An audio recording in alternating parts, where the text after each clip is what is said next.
ആത്മീയ നവീകരണത്തിനുള്ള ആഹ്വാനത്തോടെ മലങ്കര ഓർത്തഡോക്സ് സഭ family and youth കോൺഫറൻസിന്റെ 3-ാം ദിന പരിപാടികൾ സമാപിച്ചു. വിൻഡം ലങ്കാസ്റ്റർ റിസോർട്ട് ആൻഡ് കൺവെൻഷൻ സെന്ററിൽ ഒത്തുചേർന്നിരിക്കുന്ന വിശ്വാസി സമൂഹത്തിന് വചന ശുശ്രൂഷകളാലും പ്രാർത്ഥനകളാലും ധന്യമായ അനുഭവമാണ് 3-ാം ദിനം സമ്മാനിച്ചത്. ജൂലൈ 17 വെള്ളിയാഴ്ച രാവിലെ 6:30 മലയാളം ഇംഗ്ലീഷ് ഭാഷകളിലുള്ള പ്രഭാത നമസ്കാരത്തോടെയാണ് 3-ാം ദിവസത്തെ പരിപാടികൾ ആരംഭിച്ചത്. ലിങ്കൺ തിയേറ്ററിൽ വചന സന്ദേശം നൽകിയ father Sunny Joseph, American president bill Clinton family and medical leave act നടപ്പാക്കാൻ കാരണമായ ഒരു കുടുംബത്തിന്റെ കഥയും നോഹ, ജോസഫ്, പത്രോസ് എന്നിവരുടെ ജീവിതവും മുൻനിർത്തി പരിവർത്തനത്തിന്റെ മാതൃകകൾ വിശ്വാസികൾക്ക് വിവരിച്ചു നൽകി. വീറ്റ്ലാൻഡിൽ ഫാദർ സുജിത് തോമസ് ഇംഗ്ലീഷിൽ വചന സന്ദേശം നൽകി. തുടർന്നുള്ള പ്രഭാത ഭക്ഷണത്തിനും മെഡിറ്റേഷൻ സെഷനും ശേഷം നടന്ന ചടങ്ങിൽ പ്രഭാത സന്ദേശം നൽകിയ ഫാദർ ഡോക്ടർ എബി ജോർജ് പരസ്പര ബഹുമാനത്തിൽ വളരേണ്ടതിന്റെ പ്രാധാന്യത്തെക്കുറിച്ച് മാർ ബർണബാസ് തിരുമേനി പങ്കുവച്ച വിഖ്യാതമായ സന്യാസ കഥ വിവരിച്ചു. സഹോദരനിൽ ക്രിസ്തുവിനെ കാണാൻ കഴിയുമ്പോഴാണ് കൂട്ടായ്മകൾ വിശദീകരിക്കപ്പെടുന്നതെന്ന് അദ്ദേഹം ഓർമ്മിപ്പിച്ചു. തുടർന്ന് കോൺഫറൻസിന്റെ ഗോൾഡ് സ്പോൺസർമാരെ ആദരിക്കുന്ന ചടങ്ങ് നടന്നു.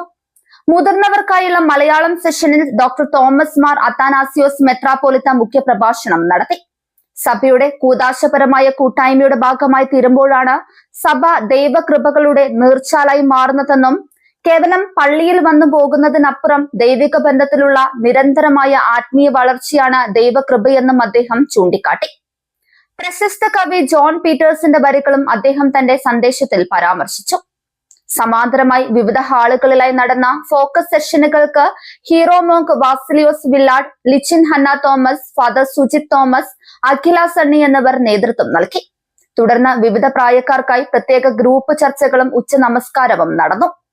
ഉച്ചയ്ക്ക് ശേഷം വീറ്റ്ലാൻഡ് ഹാളിൽ നടന്ന faith and matters of the heart and brain എന്ന സെഷൻസ് കോൺഫറൻസിലെ വേറിട്ട അനുഭവമായി മാറി.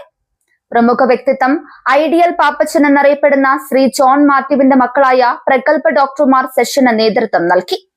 സെന്ററിലെ ഇലക്ട്രോ ഫിസിയോളജിസ്റ്റ് ഡോക്ടർ അലക്സാണ്ടർ മാത്യുവും ഹാർവാർഡ് മെഡിക്കൽ സ്കൂളിലെ ന്യൂറോളജിസ്റ്റ് ഡോക്ടർ പോൾ മാത്യുവും ചേർന്ന് മനുഷ്യന്റെ ശരീരം, മനസ്സ്, ആത്മാവ് എന്നിവയുടെ പരസ്പര ബന്ധത്തെക്കുറിച്ചും ഓർത്തഡോക്സ് സഭയുടെ പാരമ്പര്യചര്യകൾ പാലിക്കുന്നത് വഴി രോഗങ്ങളിൽ നിന്ന് എങ്ങനെ അകന്നു നിൽക്കാമെന്നും ശാസ്ത്രീയമായും ആത്മീയമായും വിശദീകരിച്ചു. ഹാസ്യാത്മകവും ഗൗരവമേറിയതുമായ ഇവരുടെ അവതരണത്തെ തുടർന്ന് സജീവമായ ചോദ്യോത്തര വേളയും നടന്നു.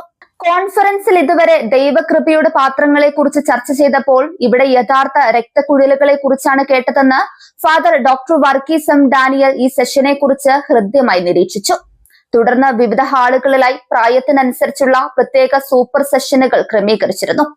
വൈകുന്നേരം 3:15 ലിങ്കൺ തിയേറ്ററിൽ ഔദ്യോഗിക സമാപന ചടങ്ങ് നടന്നു.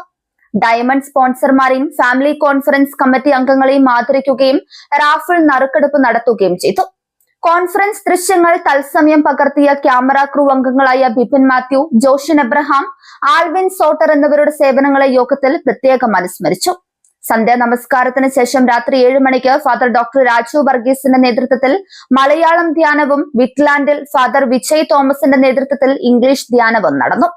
വിശ്വാസികൾക്കായി കുംഭസാരത്തിനുള്ള സൗകര്യവും ഒരുക്കിയിരുന്നു. തുടർന്ന് നടന്ന അക്കോലൈറ്റ്സ് ട്രെയിനിങ്ങിനും ലഘുഭക്ഷണ വിതരണത്തിനും ശേഷം രാത്രി 10 മണിയോടെ 3-ാം ദിവസത്തെ പരിപാടികൾക്ക് തിരശ്ശീല വീണു.